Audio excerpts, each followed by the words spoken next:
Salut les amis, bienvenue sur Aki Télé. Les rencontres de Christophe fêtent leur 3e anniversaire dans quelques semaines. Nous avons reçu une cinquantaine d'invités depuis près de 3 ans et nous sommes ravis d'accueillir ce matin quelqu'un qui a le costume bleu de Michou, qui a le talent des plus grands couturiers, qui a l'accent de tous les Italiens, qui a une verve oratoire absolument indéfinissable, et cet homme a pris le surnom d'un célèbre cardinal.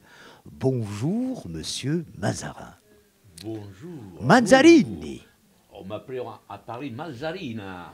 Mazarin n'était pas aimé au XVIIe siècle. Il y avait, comme on disait à l'époque, des libelles qui étaient écrits contre lui, et vous savez, on les appelait les Mazarinades. C'était quelqu'un qui était absolument détesté de la population parisienne. Par contre, c'était un grand stratège, un grand financier. Qui vous a appelé Mazarin pour la première fois? Eh bien, c'est vraiment le hasard, parfois, fait bien les choses.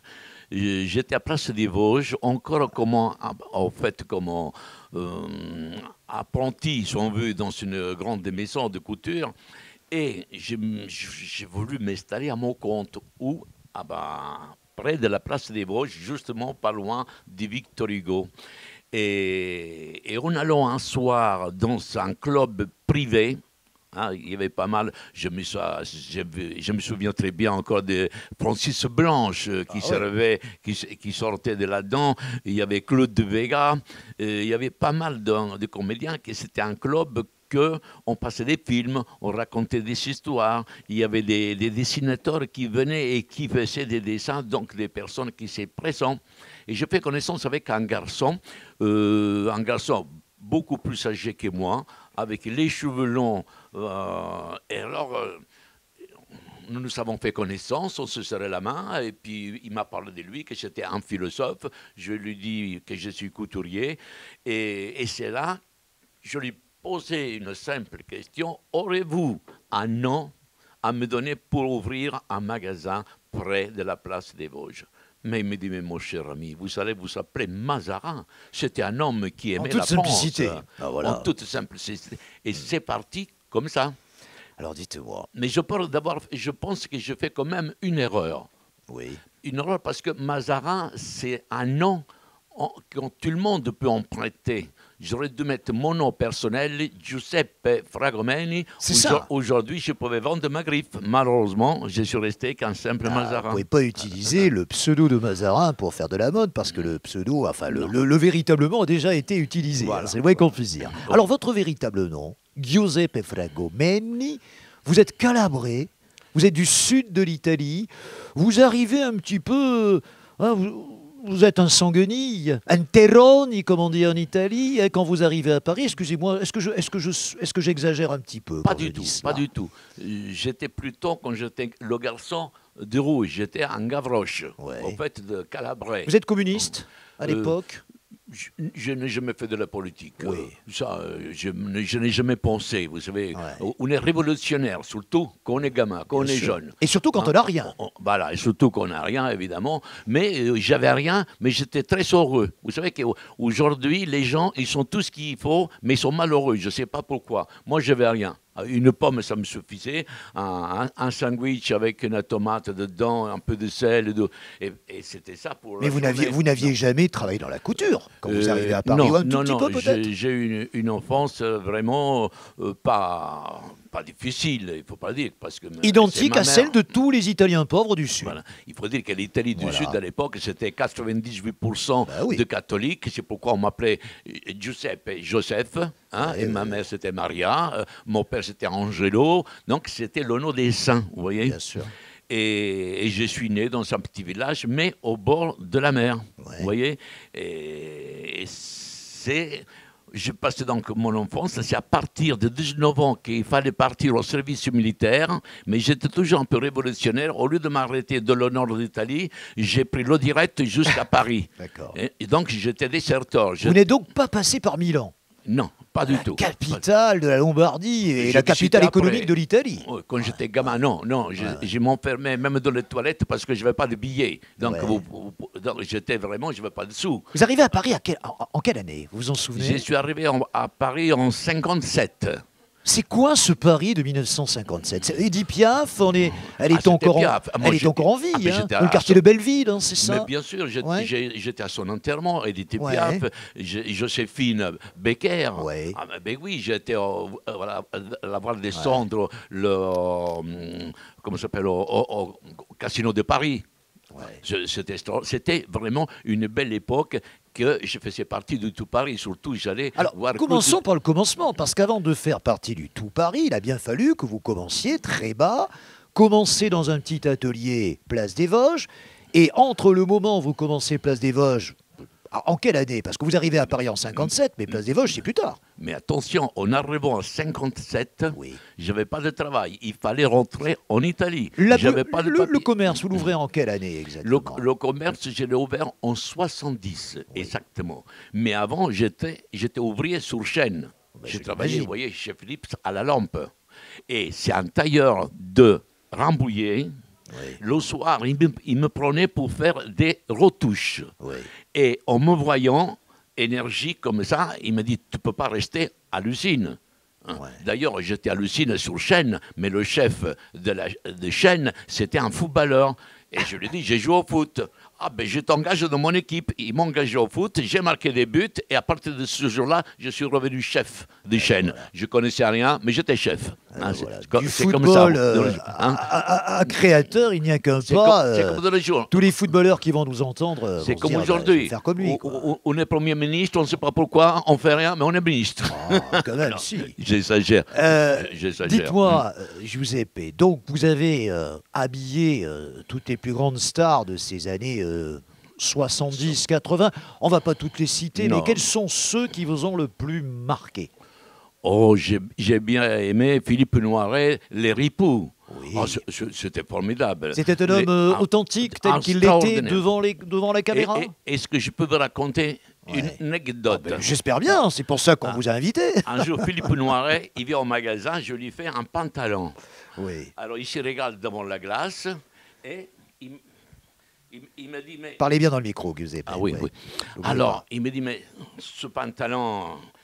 Il est pas bien. Comment il est pas bien? Mais non, pardon, je me suis trompé. C'est en prenant les mesures, Philippe Noiret, il me dit, tu me prends les mesures comment? Je lui dis, la longueur et l'entrejambe. Et quand j'étais à l'entrejambe, il m'a dit, je lui demandais, est-ce que vous portez à gauche ou vous portez à droite? Il m'a dit, qu'est-ce qui peut te foutre? Je le mets au centre. Ça, c'est du Philippe Noiret. C'est Philippe Noiret, voilà. Qui faisait la voix, si je ne m'abuse, du spectacle du Puy du Fou. Pendant des années, quand on allait au Puy du Fou, on entendait sa voix. Après, évidemment, après son décès, ça également, a changé. Après, je l'habillais dans Twist Game à Moscou. Ouais. Pareil, c'était avec Philippe Noiret. On va parler d'une chose qui me semble importante, parce que nous sommes ici au musée Mazarin. Ah, ça, c'est quand même de son vivant d'avoir un musée à son nom. Ça, je trouve que c'est quand même assez extraordinaire. Vous devez en être fier. Et vous avez une passion extraordinaire qui est aussi la mienne, ça tombe bien, sur l'histoire, pour l'histoire. Nous sommes ici d'ailleurs devant deux personnages qu'on n'a pas présentés. Hein. Ici, vous avez l'impératrice Joséphine de Beauharnais, une Antillaise qui s'était mariée. Son visage, elle est bronzée. Elle est bronzée. Ses parents étaient planteurs en Martinique, si je ne m'abuse. Et là, nous avons le petit Corse, d'Aiache, comme disent les Corses, Napoléon Ier, la famille Buonaparte. Alors, c'est pas loin de l'Italie, tout ça. Les Corses n'aiment pas qu'on dise qu'ils sont italiens parce qu'ils ne le sont pas, mais quand même, il y a des filiations. Qu'est-ce qui vous donne cette passion pour l'histoire? J'ai toujours aimé l'histoire sans l'avoir appris, bien sûr, à l'école. Je l'ai pris en lisant. J'adore lire. Et c'est comme ça que j'ai appris l'histoire. Et j'aime tellement le costume que quand j'ai eu l'idée de monter à l'Espar, d'ailleurs, permettez-moi de vous dire que je remercie infiniment M. Bernard Guéroux, maire de l'Espar. C'est grâce à lui que nous avons aujourd'hui un musée. C'est son bébé. D'ailleurs, c'est lui qui m'a dit, nous allons l'appeler Palais. du costume. Et moi, je dis, non, je préfère l'appeler musée, parce que les gens, quand ils s'appellent le palais, ils pensent que c'est un magasin. Alors, c'est pour ça que je préfère dire musée. Et j'ai eu l'idée de faire des scènes avec des personnages de l'histoire de France. Il y a quand même des périodes que vous préférez plutôt que d'autres. J'ai l'impression, au travers de ce que j'ai vu rapidement, que la Révolution française vous inspire un peu plus que le reste de l'histoire. Énormément. Je me trompe ou pas? Non, non, non, pas du tout. J'ai aimé la Révolution française, malgré que ce n'est pas ma tasse de thé. Oui. Pourquoi? Parce que je pense que la Révolution française, il a fait beaucoup de morts. Ouais. Donc, elle a été excessive. Oui, mais oui, c'est l'époque, plus l'époque. Est-ce que les Français ne sont pas excessifs? Un peu, on sait quelque chose en ce moment. Il faut prendre les gens comme ils sont, mon cher ami. Hein, voilà, donc moi c'est pareil, je suis un peu excessif, mais je suis comme ça. Finalement, les Italiens sont moins excessifs que les Français. Ils sont plus volubiles, mais peut-être moins révolutionnaires que le sont les Français, tout compte fait, quand on regarde l'histoire. C'est connu dans le monde entier que le Français, c'est une grande gueule. Et c'est vrai. C'est un peu comme le crocodile, vous avez une grande gueule, une petite queue. Là, je ne relèverai pas cette anecdote qui est très méchante pour les Français. Ouais, non, je plaisante. Ma vie, c'est une plaisanterie. Hein. C'est une plaisanterie d'italien. Hein. Bon, voilà, on vous la pardonne alors. Ça passe. Non, j'aime toutes les époques. C'est l'histoire, c'est l'histoire. Je commence par. Oui, parce que dans votre musée, on passe des Gaulois. Figurez-vous que j'ai commencé avec la préhistoire. Non, j'ai commencé avec la préhistoire. D'ailleurs, nous savons encore la peinture de la préhistoire, 33 000 ans avant Jésus-Christ. De l'autre côté, une peinture qui a été réalisée également par la dame qui a réalisé la Révolution française, Les Misérables. Les Misérables, c'est pas tout à fait la même période. Et c'est une dame de Bordeaux qui m'a dit qu'il faut fermer parce que ça risque de prendre de feu. J'avais la tête d'un mammouth, les personnages, j'avais le feu, les armes, c'était formidable. Et aujourd'hui, dans cette pièce, d'ailleurs, que je vous montrerai, c'est des costumes. Costumes en papier, en Coca-Cola, en papier bonbon, recyclés. Voilà, c'est des vêtements du recyclage. Je fais. Voilà. Alors, j'arbore ce livre depuis tout à l'heure, et il faut absolument que je le montre à nos amis téléspectateurs. Rencontre avec les stars. Rencontre avec les stars. Vous en avez rencontré beaucoup, vous avez écrit ce bouquin. En 2015, c'est cela? Oui, j'ai fait deux. Deux bouquins. On peut le trouver chez quel éditeur? Est-ce qu'il est encore en vente, ce livre? Écoutez, j'ai fait deux, qu'il était avec un éditeur de Paris et que ça fait depuis 10 ans maintenant. Et c'est celui-là, le dernier. On le trouve encore sur le net? Chez Amazon. On le trouve que chez Amazon, soit il faut aller dans les librairies et le demander. C'est ça. Mais sinon, voilà. Deux mots, Giuseppe, parce que vous êtes inarrêtable et nous, il faut qu'on ait un temps un petit peu réduit, évidemment, sur ces portraits. Deux mots sur une chose dont on a déjà parlé dans une interview précédente, ce concours de top modèle que vous allez organiser le 30 juillet. Ça, il faut le dire. Je suis un passionné de spectacle. J'étais même metteur en scène de la Révolution française, Les Misérables. Je fais la mise en scène de Le Comte de Monte Cristo. Vous voyez. Et avec Madame de Fontenay, je l'ai fait venir à l'Espar parce qu'on se connaissait de Paris. Et nous faisions les Miss Médoc et les Miss Aquitaine avec Madame de Fontenay. Madame de Fontenay, en partant donc maintenant, et s'est retirée. Et j'ai eu l'idée de lancer la mode, les top modèles. Les top modèles, ça veut dire faire un spectacle avec un concours de jeunes filles, comme ici nous avons une qui se présente du Gers, et que nous avons vu Victoria.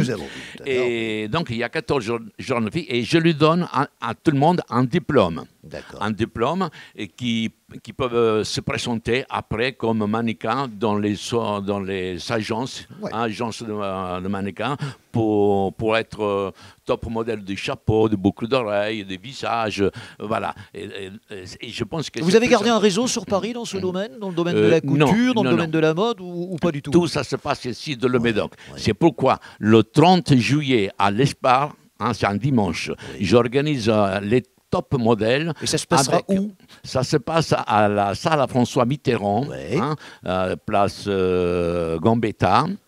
Et puis, vous savez, je fais venir surtout des comédiens sur scène. Parce que quand une jeune fille défile, le temps de déshabiller, il faut mettre une personnalité sur scène. Je déteste sur scène qu'il y a des trous. Donc, avec moi, 4 heures sans interruption.